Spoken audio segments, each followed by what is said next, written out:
İstanbul'dan merhaba ve Women of the World Festival'e teşekkürler. Ben Berna Gençalp. Şu anda Sabancı Center'da bir sahnedeyim. Üzerimde V yakalı bir hırka var. Arkamda büyük bir ekran var. Saçlarım at kuyruğuyla toplu.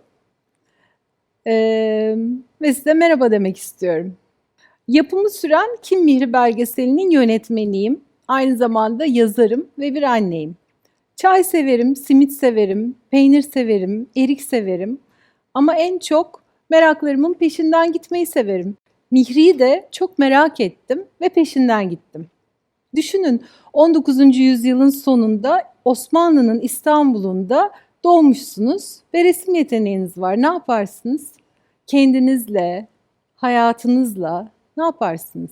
Yeteneğinizle ne yaparsınız? Mihri profesyonel bir ressam ve eğitimci olmayı seçmiş. 3 kıtada mücadelelerle, maceralarla dolu, inişli çıkışlı bir hayat seçmiş.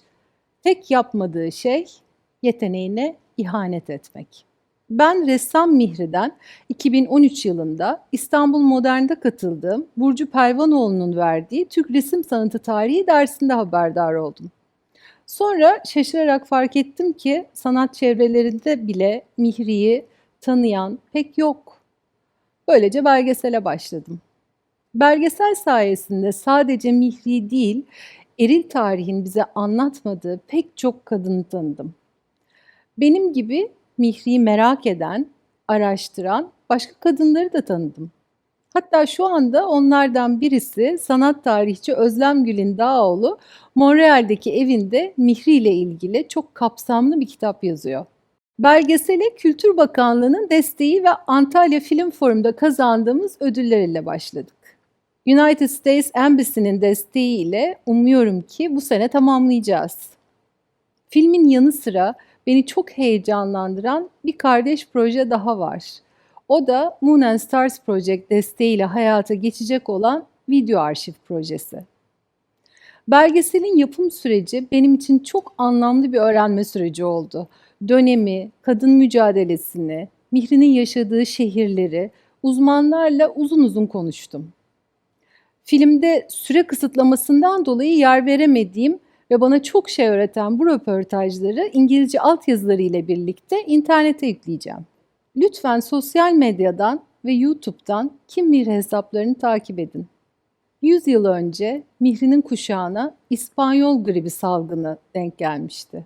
Bize bir başka virüs denk geldi.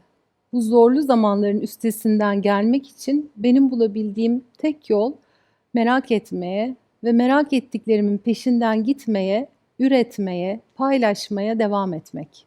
Kim ne der, garipser mi diye hiç düşünmeden. Mihri bir mektubunda şöyle yazmış. Sanatkarın yolu yürüdükçe uzar gider. Kadınların meraklarını diri tuttuğu, yeteneklerini işler tuttuğu, hayatı doya doya yaşadığı bir dünya istiyorum. Sadece kendim için değil, kızım için de. Yolumuz uzun, nefesimizi iyi ayarlayalım.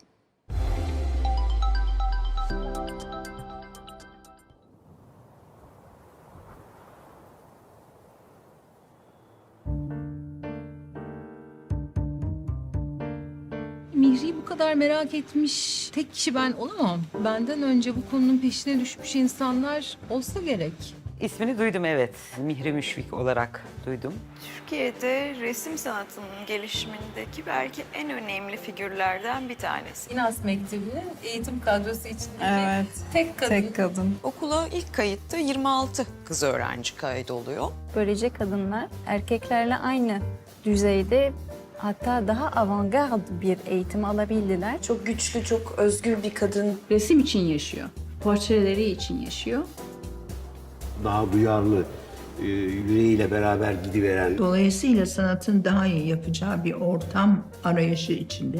İstanbul'dan ayrılıp Roma'ya gitmesi, oradan ayrılıp Paris'e gitmesi. Orada Mihri Hanım'ın görebileceği daha fazla örnek vardı, daha fazla sanat vardı. En önemli soru bence eserleri nerede? bildiğimiz tek nüsü şu ana kadar ele geçirdiğimiz. Öyle bir nü bir erkekten çıkmaz. Et yok orada, kesinlikle yok. Ruh var. Yani eserin orijinalini görmek bambaşka bir şey tabii. O dönemde öğrenilerek resim yapılıyorken Mihri Hanım da düşünerek resim yapmanın olduğunu görürüz. Kök salacağı yeri seçebilmek isteyen bir kadın. Güzel konuşuyor, insanlara ilgi gösteriyor. Cesaretinin de hayranıyım. Acaba nerede ördü, nerede gömüldü falan. Ondan ziyade acaba ne yaptı? Kim Mihri diye bir soru geliyor. Hepimiz diyorum. Kim Mihri? Hepimiz.